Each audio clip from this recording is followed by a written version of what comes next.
Inhliziyo yayazi indlela, part 9. Kodwa iqiniso lisobala ukuthi iningi lalezo zinsizwa zisuke zizilalela ubumnandi ubuthongo lobu ebusuku. Phakathi kwabasuke beqinisile noma ubani ungufakazi ekutheni uMlungisi ungomunye wabo, futhi mhlawumbe yena ungomkhulu wabo. Wayengeke ehlupheni ongaka avele adube nje, qha wayengazimiseli ukwenza lokho. Akabe ngisayibuza impilo uMlungisi ngoba wasuka abona ukuthi mhlawumbe uNokuthula uzosuka amphendule kabi bese lokho kumkhathaza. Manje njengoba ngangikutshenile-ke Nokuthula, ngiyakuthanda. Ulokhu wahlala njalo enhliziyweni yami. Ngicela ukuthi ungithande nawe. Ngiyakucela bandla, kwakuncenga uMlungisi. Angingeni leyo nto mina. Anginasikhathi sayo. Wena vele ukhohlwe nje mina. Awuzisize, kuphendula uNokuthula. Umqondo kaMlungisi wawacabanga ukushesha lamazwi kaNokuthula. uNokuthula uthi akavele akhohlwe nje uyena asisize. Wayeseke wazama ukwenza lokhu, ukukhohlwa nguNokuthula ukuze asisize. Kepha ekuzameni kwakhe ukwenza lokho akazange aphumelele. Kwavele wafana nokuthi uyazibulala. Nangu manje uNokuthula umphindisela lapho emuva la esadlula khona. Uthi akazibulale. Ngeke ngakwazi ukwenza lokho Nokuthula. Ngeke ngabe ngiyazibulala. Ngeke ngikwazi ukuhlukanisa nawe. Ngeke ngize ngikuyeke. Hayi ngoba nginenkani noma mhlawumbe ngoba ngingakuzwa. Ngikuzwa kahle ukuthi nje mhlawumbe Nokuthula mina angikuthandi ngoba umuhle. Mina ngikuthandi ngoba kukhona mhlawumbe okuthile engikufuna kuwe.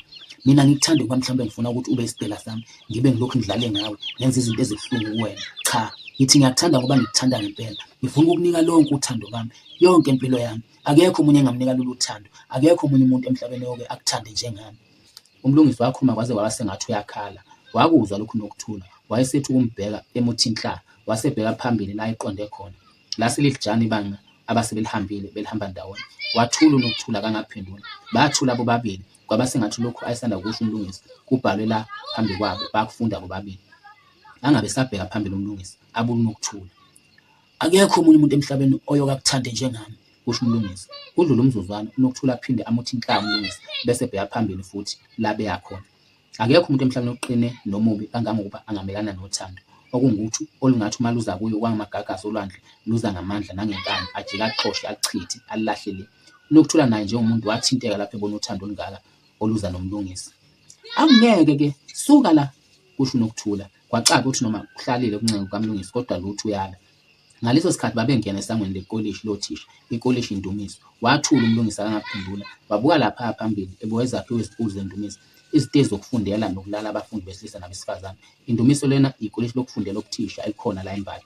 Njengawo wonke amakolishi afana la liqukethe abafundi abaqhamuka kuzo zonke izindawo lezi ezweni. Wayibuka Indumiso uMlungisi. Wayibuka sengathi uyaqala ukuyibona. Kanti kade ayibona edlula le ngebhasi nangezinyawo. Empeleni Indumiso lena ikolishi lakhiwe phambi kwakhe. Manje nje kuleminyaka esanda kudlula yakhiwa ebhekile. Uyakhumbula-ke ukuthi ngesikhathi uSambi weMgodi ogandaganda behla benyuka babethi abanye kwakhiwa indawo yebhayisikobho. Kubuye kuchithwe lokho kuthiwa indawo yebhayisikobho angeke yaba nkulu kakhulu. Kuthiwa cha phela izohlangana nezitolo.